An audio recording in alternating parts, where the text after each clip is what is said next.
Welcome to Blackbird Writers Presents. I'm Tracey Phillips, and today I'm talking with Lori Rader-Day.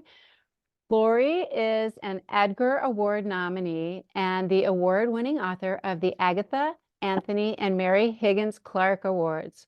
Her books, The Black Hour, Little Pretty Things, The Day I Died, The Lucky One, Under a Dark Sky, and Death at Greenway all sit on my bookshelf, along with her latest book, The Death of Us. Yay. Yes. And she is also the past president of Sisters in Crime and the co-chair of the Midwest Mystery Conference. Please welcome Lori Rader-Day. Yay, thanks for having me. It's so great to talk to you again. And today we are talking about your latest. And I'm dying to know your inspiration for this book. Sure. So I got the start of this book, the idea for this book from being on an airplane. This would have been after the intense period of lockdown, so probably after, vaccines, because I wasn't going anywhere until after that. So I went to Minneapolis. I think I did some events with Jess Lowry. We hung out, maybe like wrote.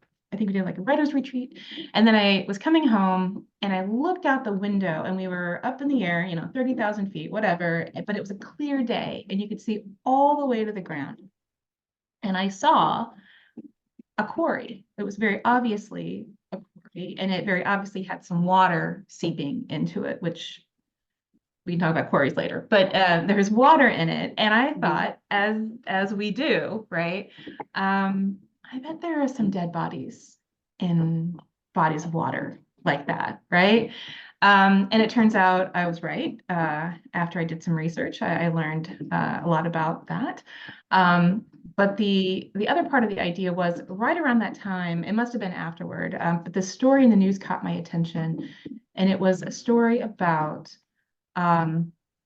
this small town, I can't remember where it was, where a woman had gone missing in her car, and her boyfriend or husband had been put in jail for her death, her disappearance, whatever, right? He's being held accountable for her being not there, even though they don't have a body, they don't have her exact story.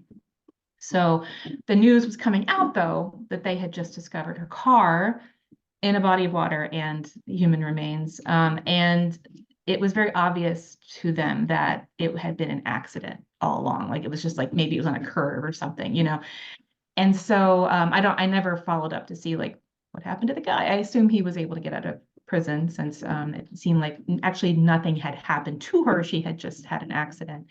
But that concept that it's always the husband, it's always the boyfriend. Like it's like 86% true, right? But in this case, that narrative sort of went leaping ahead of what could be known about what had happened to this woman and ensnared somebody, unfairly. So that was really interesting to me. So that those two things together, I thought, well, this is something I want to think about, and well, not think about, right? But I want to explore. Yeah, no, that's really interesting. So Lisette is the protagonist in this book, and I really like her. She's got a lot of complications, and she's got a history and all the good things that you like in main characters, right?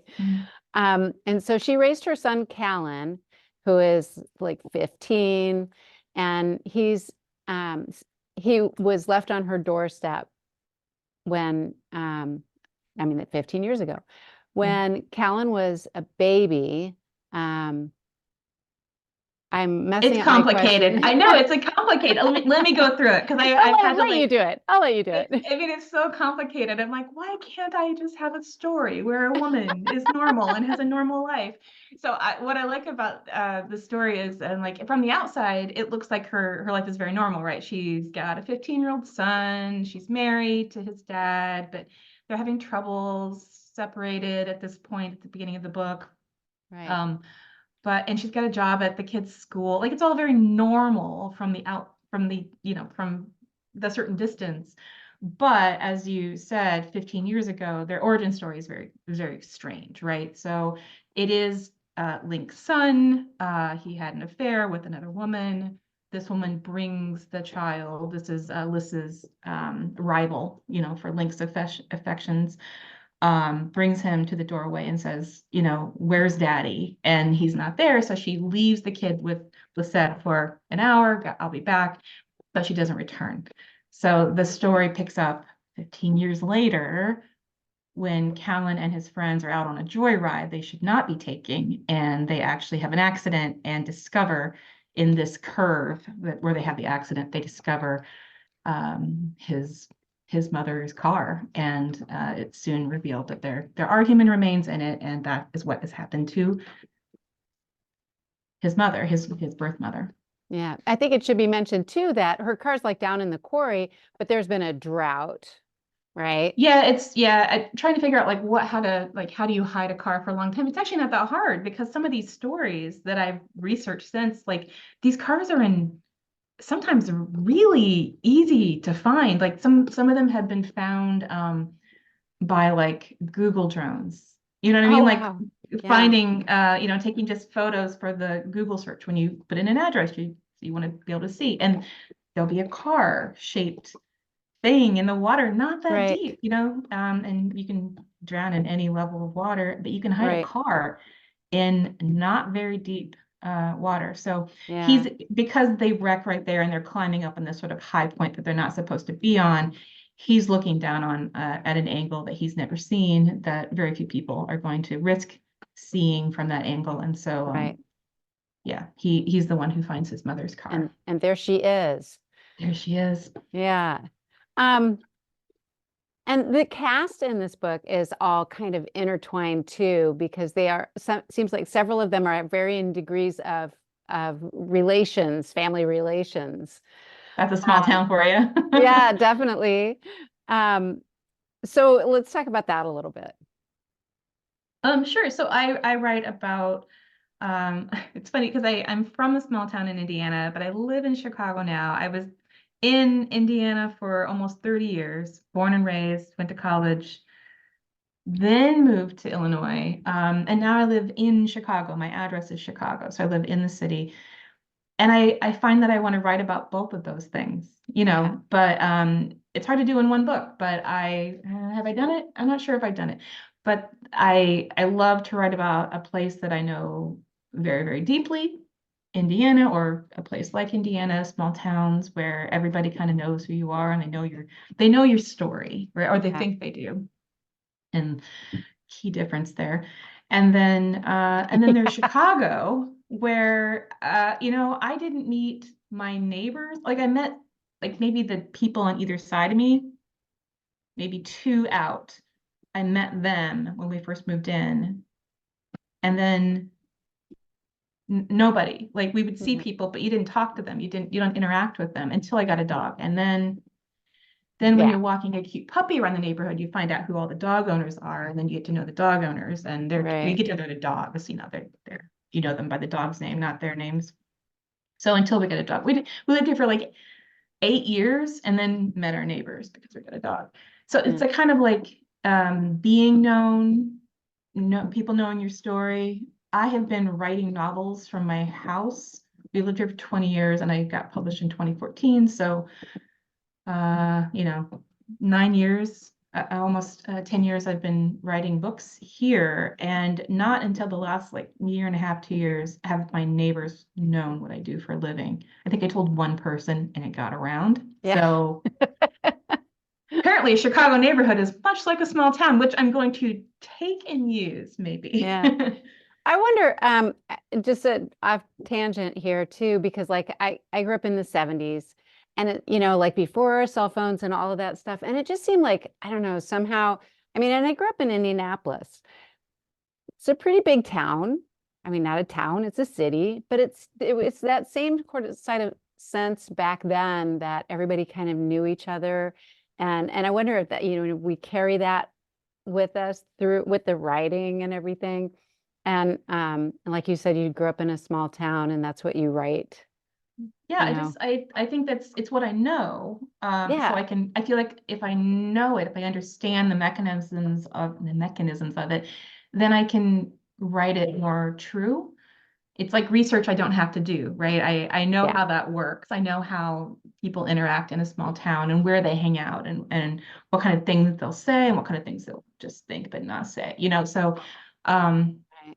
that is kind of, I mean, I go back and forth. I'll write a story about Chicago because that's where it makes most sense for that story to take place. The Lucky One was in Chicago. Hmm. Um, my next one is in Chicago. I just kind of go back and forth because Yeah, whatever the story requires, right? right. I think that's true too. Um, Liz is separating from her husband Link at this time in the book. And but she also lives in a house that they own. Mhm. And that kind of puts her in an unusual obligation as well. Mhm. Um, and that's kind of complicated too, her relationship with his parents. Yeah, I mean, in this small town, like you pointed out, like so many people are connected, by blood and they all went to high school together and all this stuff. But she's also very connected to Link's family from having been married to him for about 15, 16 years. Um, and having that kind of in-law relationship that you would imagine.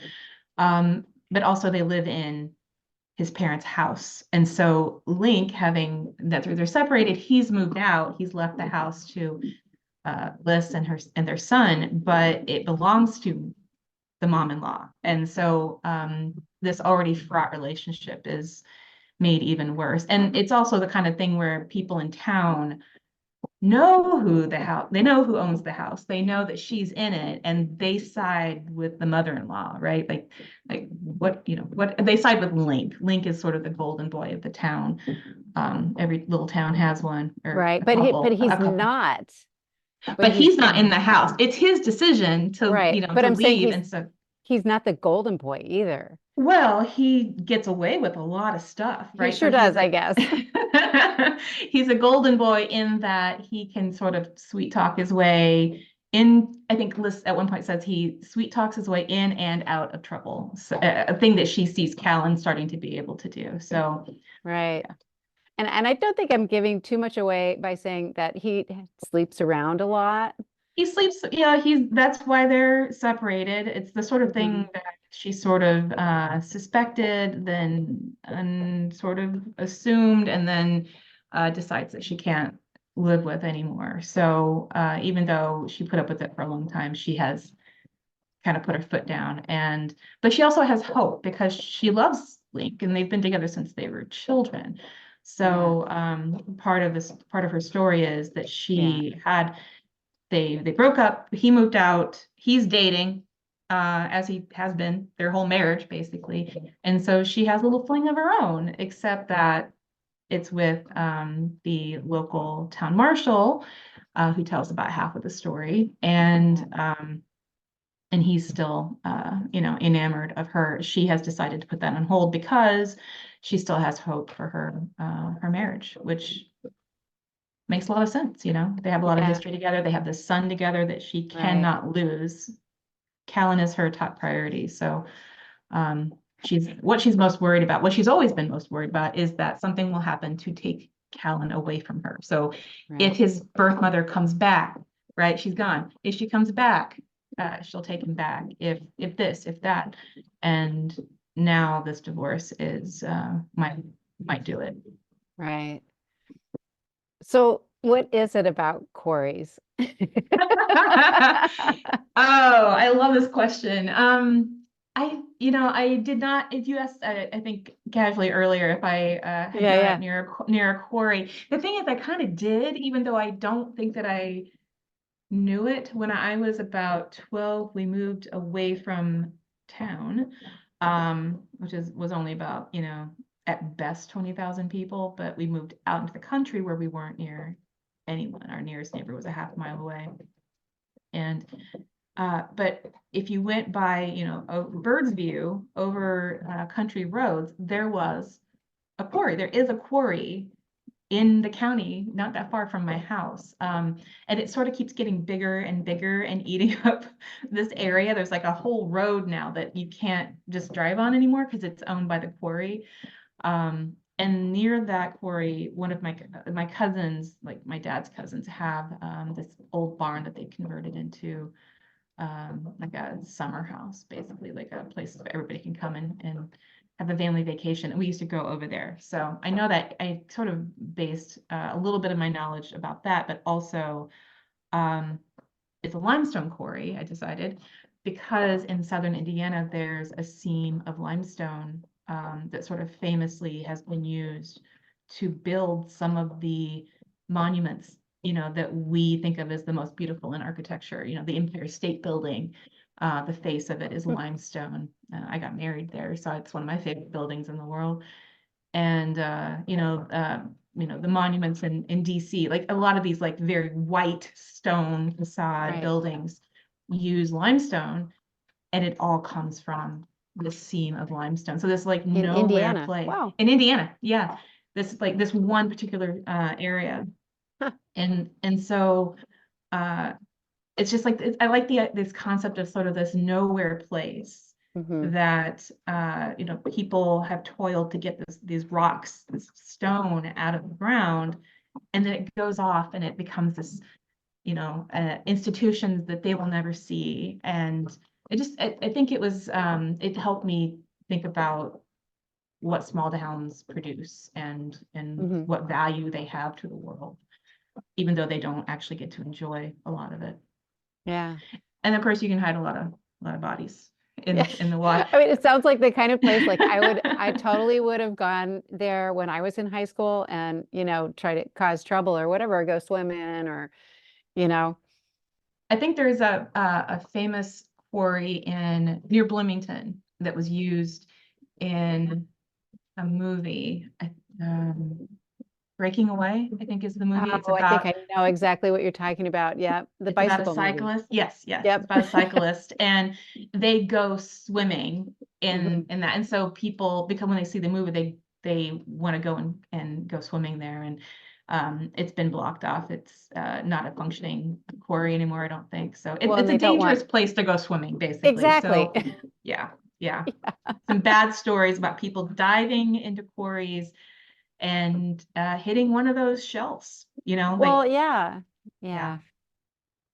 Yeah. Um, so you've been a mystery writer for many, many years.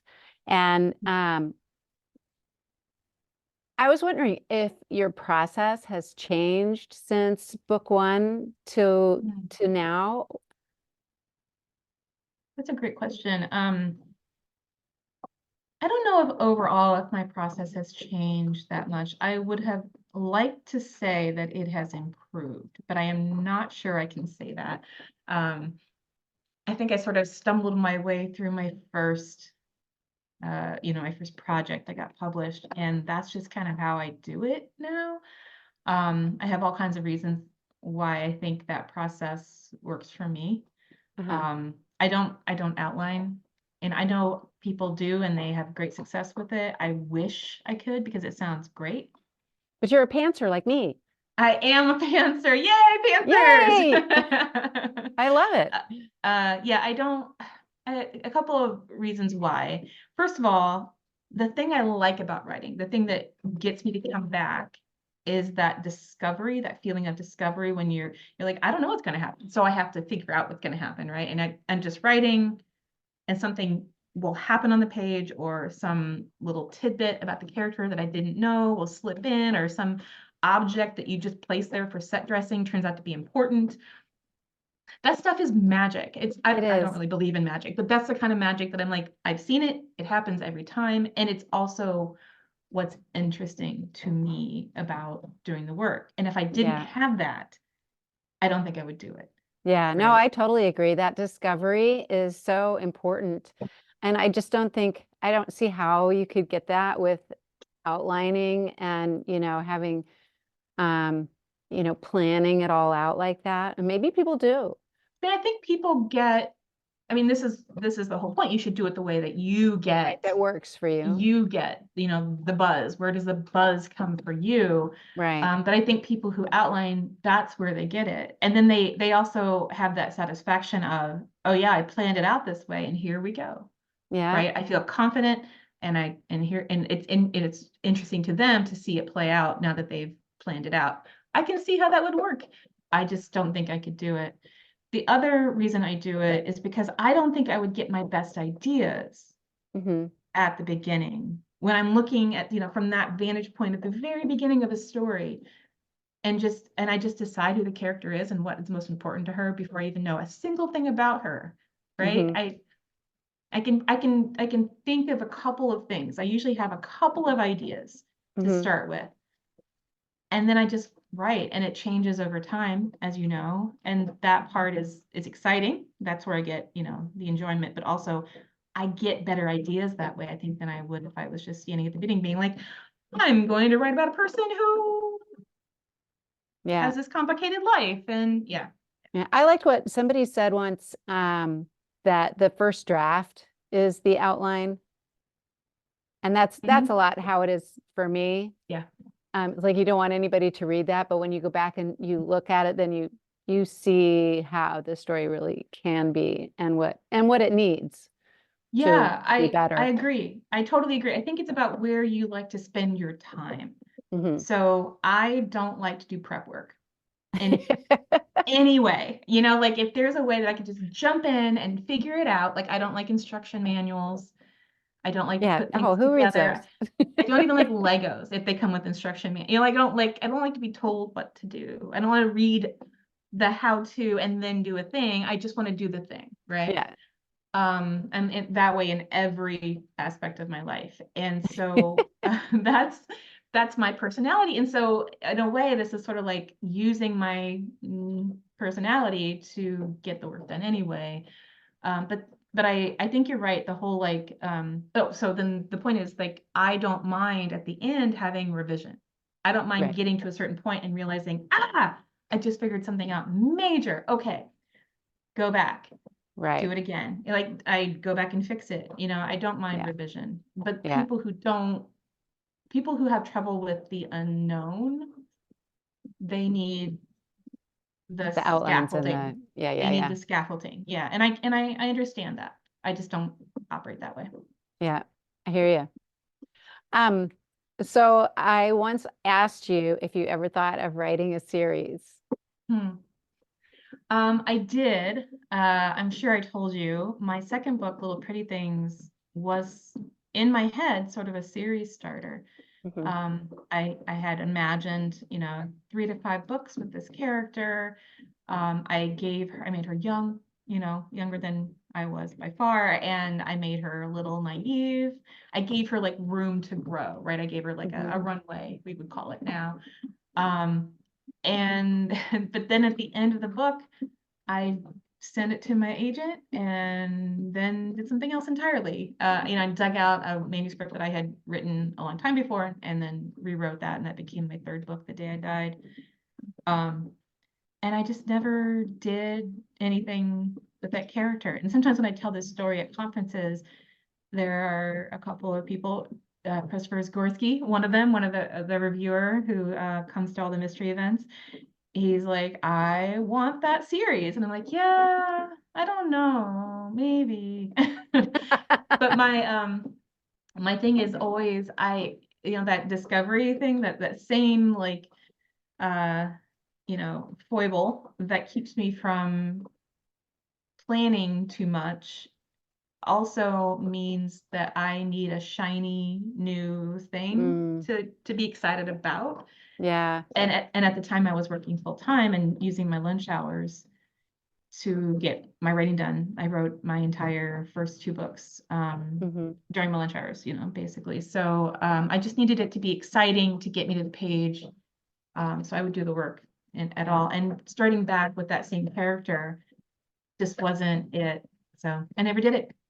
Yeah. But you know who I like? Tana French. Tana French's Yeah. series is sort of, it's a series, but it's not the same one character telling you every story. I kind of like that concept. So maybe someday. Yeah. Have you ever thought about going back to historical fiction since your last book was Death at Greenway and that was historical? Yeah, that was a tough one. That one took some skin with it. Um, I might be willing to do another historical.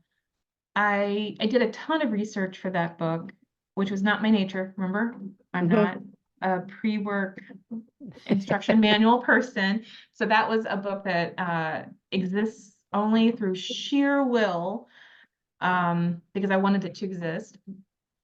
But I don't know if I would do World War II again. There are so many World War II books. I mean, people love them. Right. I understand why there are so Yeah. many, but I feel like a lot of the stories that I might want to tell, it just wouldn't be that different, you know? So I like to do things that are things that I'm interested in, and they're just not usually exactly the same that Yeah. other people are interested in. I mean, hopefully some people are, otherwise who's going to read my books? Isn't But that what, I mean, that's the hope, right? I do have some ideas, though. I have a couple of ideas for period novels that would be, different periods, different locations. But I'm very proud of Death at Greenway Yeah. because it was a project that was not a natural fit for me, not being British, not being a historian, not being a researcher. That was definitely something that I had to work really hard at. And it was during the pandemic. I rewrote it, Yeah. and then I had breast cancer. I'm fine, but it was just a whole lot of terrible while I was trying to write the hardest book of my life. So I'm very proud of it. Yeah. Um, and And you should be. I'm most proud because I hear occasionally that people are surprised that I'm not British. And Anne Cleves called me nearly British. Now Oh, that might be because the amount of tea I drink. Mhm. Um, but she read that book for me, just for Britishness to make sure I wasn't being American in those pages, and she said I nailed it. So check. there you go. But do I want to do it again? No, precisely the same thing. I would do Yeah. something different. Yeah. One of the stories I have in mind is a 1950s Texas story, which would Oh, be fun. its own challenges, right? It's Exactly. all new instruction manuals for Lori to read. There you go. That sounds fun though. Yeah, yeah. One of these Yeah. days. Yeah. And I was checking out your events list on your website, and you do a lot of stuff helping other authors with their book Mm. launches or different things like that. And one of the ways you do that is by co-chairing the Midwest Mystery Conference, which used to be the Chicago Murder and Mayhem Conference. Do you want to talk about that? Because that's coming up in November, right? Yeah, we just had it November, was Veterans Day, and so we'll have it again. I think it's November 9th, I think is Hmm. the date. It's a Saturday. Um, in Chicago. It is a readers conference. So anyone who likes books, you can write them, you can read them only, you can be a librarian, you can be a reviewer, whatever it is, whatever your relationship to crime fiction, bring it. But we have panels of authors, it's all one day and it's all one room. So Hmm. you can see everything, which I think people really like. They don't Yeah. have that FOMO thing where they're in one room and the best thing is happening in the next room. You can hear other people laughing in the next room. No, all the laughs happen in one room and you're there. We have about 30, give or take, authors on the panels. Usually have one panel that's not quite the same. Like last year we had an audiobook panel. We had audiobook Oh, narrators talking about making audiobooks. It was mm-hmm. fascinating. And then sometimes we have like industry panel. We'll have like some, editors and agents and that sort of thing, which is always fun. So Yeah. it's a great time. It's low cost because we want people to come and buy books Yeah. and meet some new favorite authors. We want librarians to come and find books they don't have on their shelf yet. So, Yeah, and I wanted to talk about it because I used to go to the Murder and Mayhem conference. I was actually a panelist on the very first time you guys had a virtual oh, one, like at the early part of the mhm. pandemic. Well, it was the week, I right? yeah, it was Yeah, we the were week there. of the the lockdown happened. Yeah, so I was supposed to go to Left Coast Crime that year, and I had to cancel because I thought I might get stuck there and not be able to come back because we didn't know what to worry about then, right? But Right, travel was one of them. I might not be able to run my conference in Chicago the next week. right. And then so I canceled Left Coast, and then I was in Chicago, and then Dana Kay, who is the other founding board member, and then we also have Tracy Clark now, the author, on our board.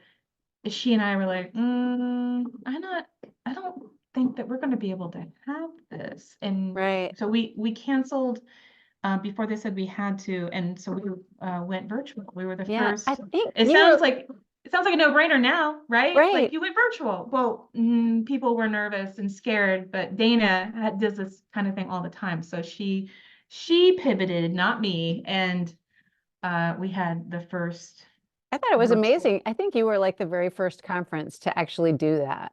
I mean, Yeah, and because yep. it was like literally like the first week of the pandemic and everybody was in panic mode. But Everybody was in panic mode. We refunded all the tickets, so it was free, but we also got 1,000 people I know, to show up.